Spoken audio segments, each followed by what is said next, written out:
Hello, my name is Alyssa Miller, and today's presentation is on the facts of abortion. With the recent voting going on, I figured this would be an interesting topic to cover. So, I am a female, and I'm scared for what the future holds for females like me.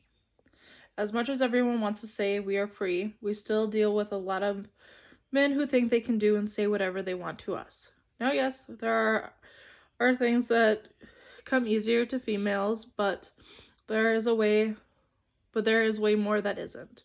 In this presentation, I will be discussing the things females have to go through as well as why abortions should be legal. What is an abortion? Abortion is when a pregnancy is terminated by removal or expulsion from the uterus of a fetus or embryo prior to being capable of a normal growth. There's different types of abortions. Medication abortion, termination of pregnancy via a pill. This can only happen up to 10 weeks. Aspiration, minimally invasive and commonly used up to 14 to 16 weeks. Dilation and evacuation, usually performed after the 14th week of pregnancy. Pregnancy tissue is evacuated using forceps or suction. And induction, rare and conducted later in pregnancy, given medication to induce labor and delivery. So with induction, that's usually when a mother's life could be at risk or if the child is at risk. So reasons why abortion should be legal. It's unplanned. The fetus has no viable life outside of the womb. Rape. Incest. Mother's a drug addict. The mother is still a child herself. Puts mother in danger. So what I mean by those is, some things are unplanned and not everyone wants to be a mother.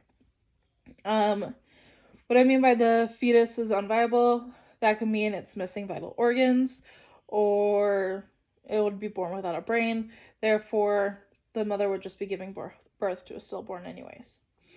One of my personal beliefs is that nobody should have to carry the rapist's child or if they were involved in incest.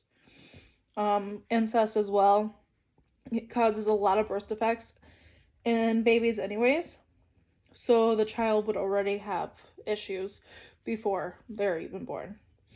For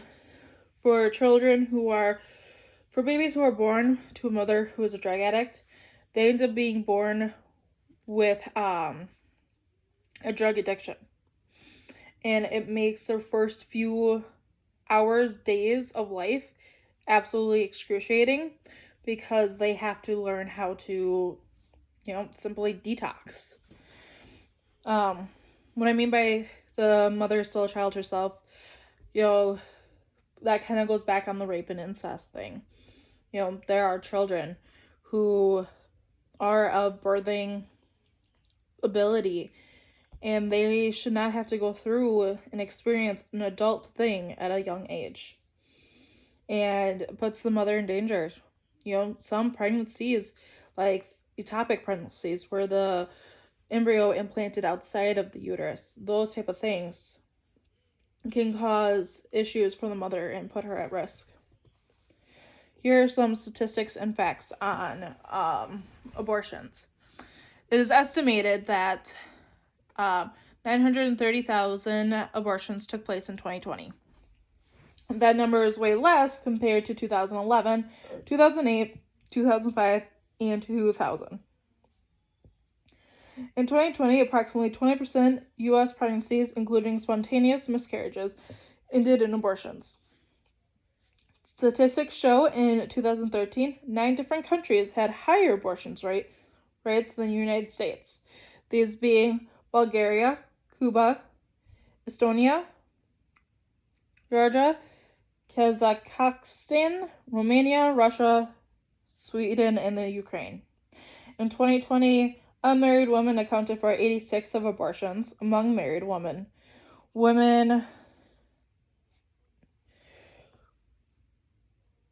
Among married women, in 2020, unmarried women accounted for 86% of abortions. Married women only accounted for 4%. Women in their 20s accounted for the majority of abortions in 2020. Children under 15 were 0.2%, and children ages 15 to 19 were 8.5%. Women of color were more than 3.6 times more likely to abort. My end statement: at the end of the day, it all comes down to one simple thing: her body, her choice. If men are able to opt out of caring for a child, why can't the female?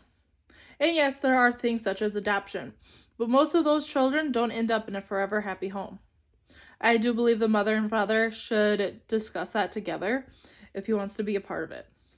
And the truth is, making abortions illegal isn't stopping them. It's just making it unsafe again, and will probably put women at risk of dying due to the unsafe non-medical abortions. Thank you.